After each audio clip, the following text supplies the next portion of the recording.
Muchas gracias, gracias por su compañía. Esto es desde el Congreso y hoy tengo mucho gusto en conversar con usted y con la diputada Elizabeth Yáñez. Ella es militante del Partido Acción Nacional, es diputada por el estado de Guanajuato, bueno, por uno de los distritos del estado de Guanajuato, y vamos a conversar sobre un tema que es para algunos analistas y observadores políticos y actores políticos también el tema más importante de la vida pública y quizás también de la vida privada de los mexicanos, que es la existencia generalizada de la corrupción como un lenguaje universal presente en todas las actividades nacionales y causante de todas las desgracias y todos los quebrantos de este país, porque gracias a la corrupción se pueden establecer redes de complicidad en diferentes aspectos nocivos para el desarrollo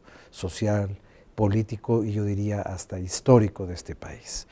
Todos sabemos que tanto el Partido Acción Nacional como otras fuerzas políticas han estado proponiendo el establecimiento, la creación de un sistema nacional contra la corrupción. Y no sabemos si eso es simplemente un recurso coyuntural político o es una convicción profunda de quienes así lo están proponiendo. Y eso es lo que le quiero preguntar a usted, diputada. ¿De qué se trata esto del Sistema Nacional Anticorrupción? Sí, lo primero que nosotros hicimos fue hacer un diagnóstico. ¿Cuál era la problemática? Nosotros, quiere usted decir, el Partido Acción Nacional. Sí, el Grupo Parlamentario de Acción Nacional. Yo quiero decirte como antecedente que yo fui subsecretaria de Responsabilidades Administrativas de la Función Pública durante el sexenio pasado, todo el sexenio pasado. Entonces, creo conocer bien cuáles son los procedimientos, cuáles son las autoridades que intervienen en procedimientos de responsabilidades disciplinarias y encontramos, bueno, lo primero que yo he observado es que el problema es que las instituciones no tenían todas las facultades para hacer verdaderamente exitoso vamos a decir, todo su trabajo, toda su responsabilidad. Y te pongo un ejemplo. Por ejemplo, nosotros en la función pública recibíamos denuncias, hacíamos toda la investigación, integrábamos el expediente, determinábamos la sanción. Si había un delito de corrupción, integrábamos el expediente y lo pasábamos a la PGR. Y la PGR es el encargado de investigar el delito en sí, ¿no? Y determinar ya si no como una violación administrativa, sino como una falta de orden penal. Exactamente, de orden penal. De la misma manera, en cuestión de daño económico, nosotros determinábamos que había un daño económico al patrimonio del país, se determinaba todo el daño económico, se establecía cuál era la sanción y se pasaba a la Secretaría de Hacienda y Crédito Público para que la Secretaría de Hacienda y Crédito Público hiciera un crédito fiscal y cobrara el daño económico. Y el resultado es que ninguna de estas dos instancias tenía efectividad en los procedimientos que hacía. Primero, comentar que nosotros es un tema en el que hemos estado desde el inicio de la legislatura, específicamente tu servidora.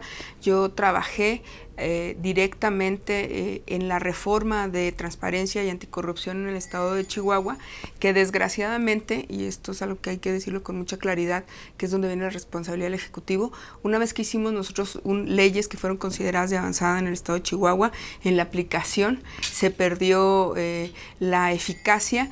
¿Por qué? Porque puedes hacer leyes perfectas, pero si en la aplicación persiste la impunidad y la corrupción, entonces de nada sirve un papel escrito con buena ortografía y con extraordinaria práctica legislativa. Eso hay que decirlo primero. Segundo, nosotros presentamos iniciativa al inicio de esta legislatura, primero para elevar a derecho constitucional, derecho a la información pública, que es una de las reformas más importantes que luego se aprobó, pero bueno, pues no se le da crédito a quienes no eran parte del pacto. Pero además también hay que recordar que la transparencia y la lucha contra la corrupción tiene tres momentos. El primer momento es el reconocimiento del derecho de las personas a que la información del gobierno no le pertenece al gobierno. No es una prerrogativa del gobierno determinar qué información da y qué información es pública y qué información es privada. Para eso hay estándares internacionales muy claros. El derecho de los ciudadanos a acceder a cualquier tipo de información está ahí y está plasmado en la Constitución. Segundo, la obligación de los entes públicos a hacer su información pública precisamente.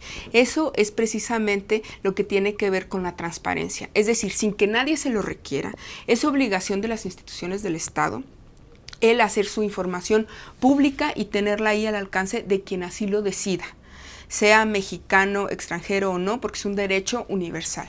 Y por último, el tema de rendición de cuentas, es decir, una vez que el Estado no ha cumplido con su obligación y que haya una pregunta expresa, el Estado tendrá que poder ser auditado y fiscalizado. Y ahí es donde entra una de las atribuciones más importantes de la Cámara de Diputados, que tiene que ver con la Comisión de Vigilancia y Auditoría. Es una ley urgente de aprobarse, porque uno de los males endémicos del régimen político y las instituciones en nuestro país pues es precisamente la corrupción. Sexenios tras sexenios, quienes presiden el país pretenden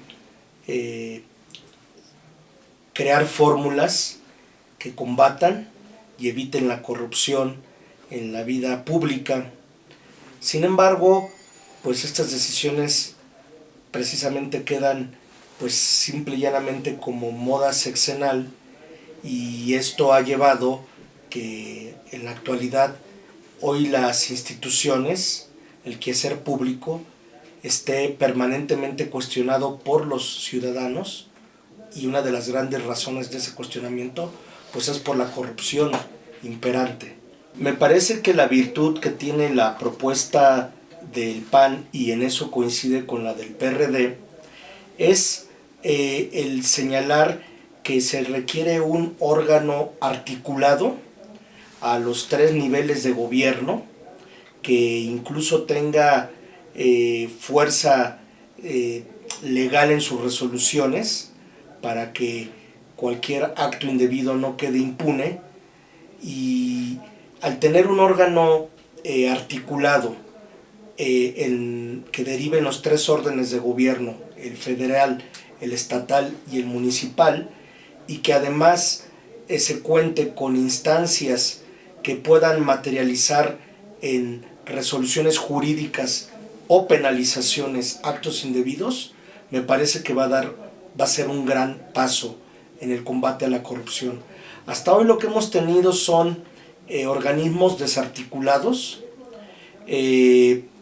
limitados en cuanto a sus capacidades de resolución, y más aún un amplio trecho de lagunas legales que han posibilitado que hoy se delinca en el marco del sector público y no pase nada. Es un compromiso que en campaña manifestó ante la sociedad como candidato el señor presidente Enrique Peña Nieto, y es uno de los pendientes que tenemos para poderlos trabajar, consensar y exponer a la sociedad. Está hablando, además del tema de anticorrupción, también el tema de transparencia, y también viene vinculado a 2 entes que van de la mano, que viene siendo el fiscal anticorrupción y el fiscal electoral, que son los otros rubros, y se les empareja en ese mismo orden una ley muy importante, que es la ley del Coneval, que es tan relevante, que son los programas sociales que manejan los gobiernos tanto federal, estatal y municipal. ¿Qué es la postura del partido? Es avalar la intención del presidente de transparentar, de que la sociedad esté primero informada, que pueda en un momento dado verificar las acciones que tenga el gobierno a través de las herramientas que pone y que deberá de poner a disposición de la ciudadanía a través de Internet. Es decir, que el ciudadano tenga facultades y tenga posibilidades de acceso para poder checar alguna cuestión de interés, y que sobre todo pues abata el tema de repente de tanto comentario o tanto invento que se da en las fases de gobierno.